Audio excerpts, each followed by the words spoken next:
babban malaminmu,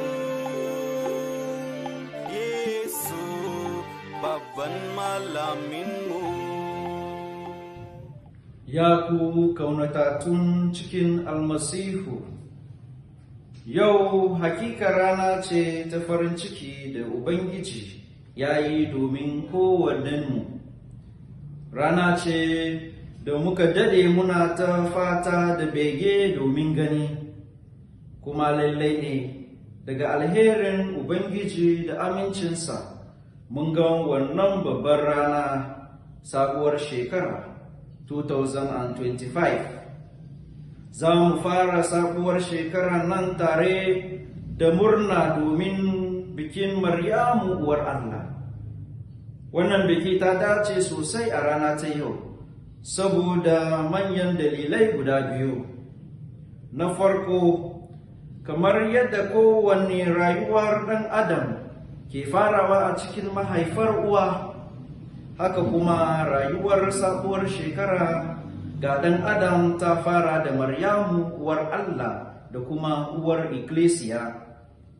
Na biyu, farawa shekara tare da uwar Allah yana ba mu dalili mai yawa don jin daɗin kwanciyar hankali, kamar yadda jariri ke zubewa cikin taushi da ta'aziyar rungumar mahaifiyarsa mai kauna.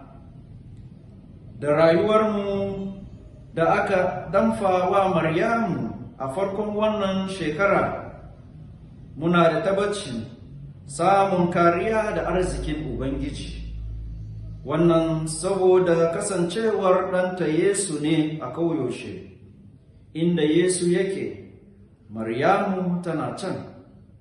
Inda Maryamu take, Yesu yana can.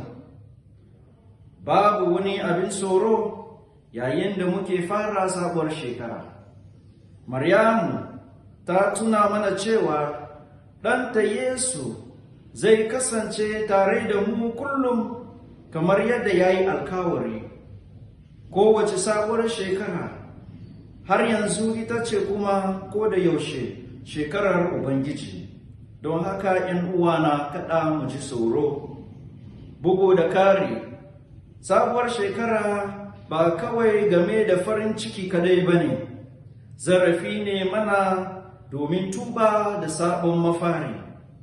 Shi yasa muke yin kudurori na sabuwar shekara, ko kuma a turance muke cewa New Year resolutions masu dawama. Wani lokaci mukan fara sabuwar shekara da yin biyayya ga wa'inan kudurori na sabuwar shekara, amma kamin wata ɗaya ya kare, mun riga mun wawasar da su. Ya kamata mu bi gurbin Maryamu, wanda ta kiyaye duka abin da ke cikin zuciyarta. A sakamakon haka, yayin da ta ɗauki a cikinsa dan Allah a lokaci guda, kuma ta ɗauki cikin zuciyarta madawamin karmar Allah. Maryamu ta iya cika kiranta da aikinta na maraba da Kristi cikin rayuwarta, da kuma ta ba da shi ga duniya saboda biyayyarta. A matsayinmu na Kristoci, aikinmu shine mu yi koyi ga halin Maryamu domin mu ma mu yi nufin Uba madawami. Za mu fara sabuwar shekara a matsayin ranar addu'ar zaman lafiya ta duniya da kuma ƙasarmu Najeriya. Dole ne a yi addu'a domin zaman lafiya. Dole ne mu roki Allah cikin tawali'u da addu'a domin ya ba mu zaman lafiya da duniya ba za ta iya ba mu ba. Salama ita ce cikawar biyayya ga nufin Allah. A cikin wannan bukatan addu'a kuma an kira mu ne mu yi aiki, mu yi shela kuma tare da biyayya ga Sarkin Salama Yesu Kristo.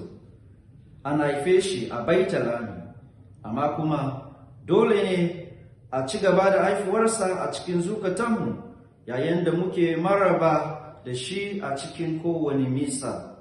Kuma karmar Maryamu dole ne mu ma mu yi shelar zuwarsa ga wasu.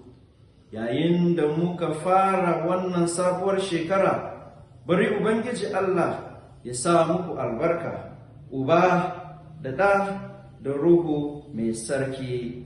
Amin. Barka da sabuwar shekara.